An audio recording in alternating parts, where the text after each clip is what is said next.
Welcome to Cruise Ship Crime Investigators, the book series. Book 2, Serial Killer. Chapter 3, Man Overboard. An officer in white leans over the starboard rail of Deck 9, next to a guest who points at the sea, repeating the same shout. Man overboard! Further down the deck, a junior officer is in the rigging, powering a searchlight and scanning the sea methodically as he was taught in training. The light first comes in towards the side of the ship, then slowly scans back out to sea, turns and traces back to the ship, again on a slightly new line. It passes a floating mask, recenters, and holds on it. There is a gasp from the crowd. An officer raises his walkie-talkie. Captain, a mask is floating in the water, starboard side. No sign of a person. Bridge, this is Captain. Maintain position. Plot the coordinates from when the lights went out versus our new position. Launch 3 portside lifeboats. Man overboard. This is not a drill, he commands privately. Captain to security, Officer Ruby Jenkins, prepare all your staff for a potential muster station check. Please join me on deck. The communication system continues with chat and codes as the captain descends the external steps to the crowded pool deck. Having seen the mask, guests are moving from the starboard side to the port side to watch the lifeboats launch from deck 6 below. The sea is lit up in all directions. The sound of chains and motors play a new tune to underpin the action. The captain walks along behind guests and looks out at the face mask. He pulls out his smartphone and takes a photograph. Guests joining from the bars and the lounges feed the crowd. Captain, tell them to spread out. All the guests on one side will make us tip over, a guest panics. Don't worry, there's no chance of that. That's what they said on the Vasa. That was 300 years ago. Boat building has come a long way. The captain excuses himself and raises his walkie-talkie. Officer Jenkins, let's get security officers on all decks. We'll need crowd control. Neil moves swiftly towards the port side to lean over and check on the progress of the lifeboats. Seeing they are being launched, he cuts back to starboard to the officers manning the mid-searchlight. He scans the sea for a guest in the water. He opens communications again. Bridge, I need 2 rear searchlight operators. Meet me at the port side aft lamp on deck 5. He looks at the spotlight operator above him, midships. Let the forward searchlight stay on the mask. You scan the sea for signs of life or any other debris. Yes, sir. As soon as you can, hand this job over to an engineer and meet me down on deck 5. The captain ducks inside the ship at the rear staircase, and seeing the queue for the lift and the excitement at the guest stairs, he turns down the corridor and enters the door marked crew only.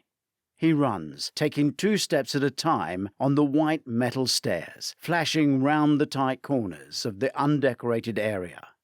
He reaches deck 7, then deck 6, and is out on deck 5 in no time. He looks out again to the dimly lit sea as he makes his way to the rear of the ship. Engineers and officers are firing up more lights. The decorated female officer in suited black uniform, her name badge clearly states Ruby Jenkins, Head of Security. She wears flat shoes, ready for action. Her slim frame boasts formidable square shoulders that balance her long hair. A male engineer reports first. Sir, we have travelled just 3 nautical miles since light out. Radar is showing nothing. The first life craft is nearly back at our number 1 position and is in communication with the bridge. We need a head count, sir, Ruby states in a West Coast American accent. In the distance, the searchlights of the lifeboats whip back and forth in the water. Each crew member knows exactly what they must do from the many drills they perform each week. Captain Neil turns back to his officers. Why do they always do it in the middle of nowhere, days from civilization or help? Can I prepare for a muster station roll call of all passengers? We need to establish who is missing, sir, if anyone. Let's hope it's just a mask and a false alarm, Ruby says. Captain Neil hesitates. First put out a message to ask if anyone has lost a mask overboard. Half of the passengers will be asleep. If we can solve this without waking them or interrupting the ball, it will be a better outcome. If we go straight to muster stations, anyone who has lost a mask overboard will be too embarrassed or afraid to admit it. Ruby nods in agreement. Deputy Captain Vasil joins the captain and Ruby. Sir, I think you need to come and join me at the back of the sun terrace. Can't you deal with it, Vasil? The captain asks. Vasil leans in so as not to be overheard. No, sir. A guest has been murdered. Chapter 4. There's been a murder. 2 officers in whites and 3 medics in green jumpsuits stand over the only body still laying on the tungsten-lit sun terrace. The large lady is surrounded by medical bags of equipment, but no amount of technology is going to bring her back to life. Behind stand 4 deckhands waiting for orders as the captain arrives with Ruby and Vasil. One of the deckhands stacking sunbeds came over to wake her. They called the medics, a young officer explains. Ruby Jenkins kneels beside the woman who is dressed in an elegant long black dress. Beside her is a matching clutch bag, and she is gripping a walking stick. She wears a mask and a hat with a veil. Ruby looks across to the medic opposite her. Why do you think it's, Ruby? Captain Neil cuts in. First, he must dispatch the deckhands. Gentlemen, finish making the sunbeds safe. They nod and resume working. Ruby stands up next to the captain as he addresses the small team around the body. I'm thinking that the mask in the sea and the shout were a distraction to allow the murderer to get away, Neil says. He looks to the medics. That's if it is a murder. Sir, she had no pulse. When we looked at her chest to attempt CPR, we noticed blood. Then we found multiple small stab wounds. The medic's badge reads Manish Hanjan, Senior Medical Officer. Why not more blood, Manny? The captain asks, looking down at the body. The doctor would need to do an autopsy, sir, Manish offers. Maybe the blade pierced her hard and she died instantly, Ruby offers. She bends back down and separates her clothing to look at the wound, getting blood on her hands and her sleeve.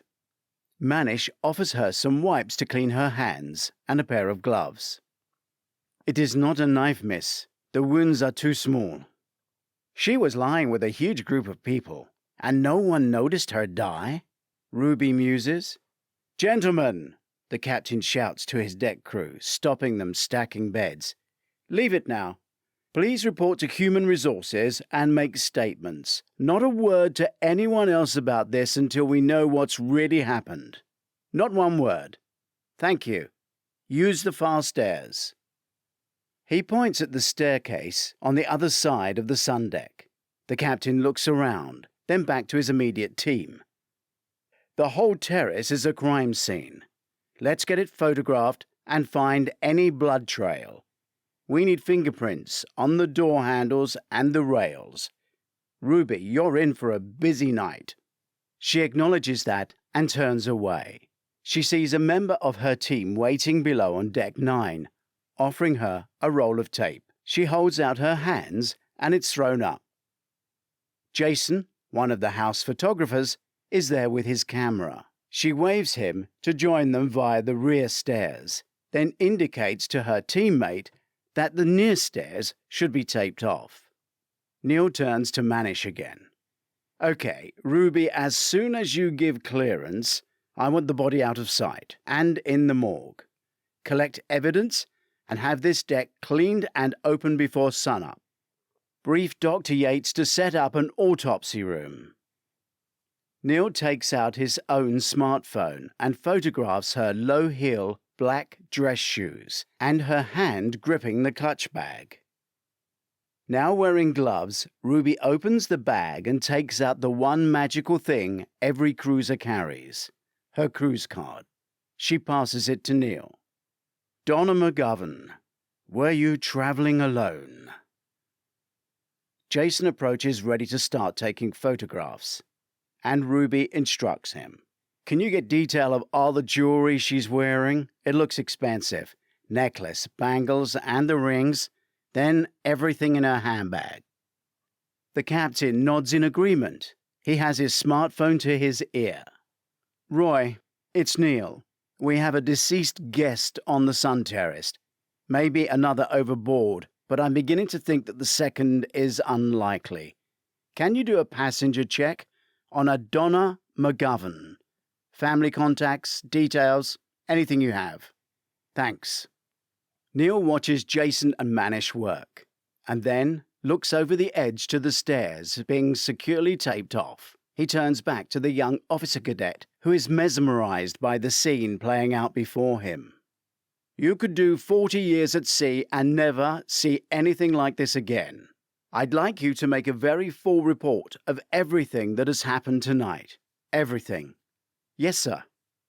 Ruby eases next to the captain. This was not a robbery, unless she was wearing another expensive piece. We'll need to check these shots against pictures of her at the dining table. I photographed her in the atrium earlier. I remember her smile. I can check against those photographs, Jason offers. Better remove all pictures of her from the photo gallery, Neil adds. The young officer seems uneasy. What is it? Neil asks. He has been around long enough to know that everyone sees things in their own way.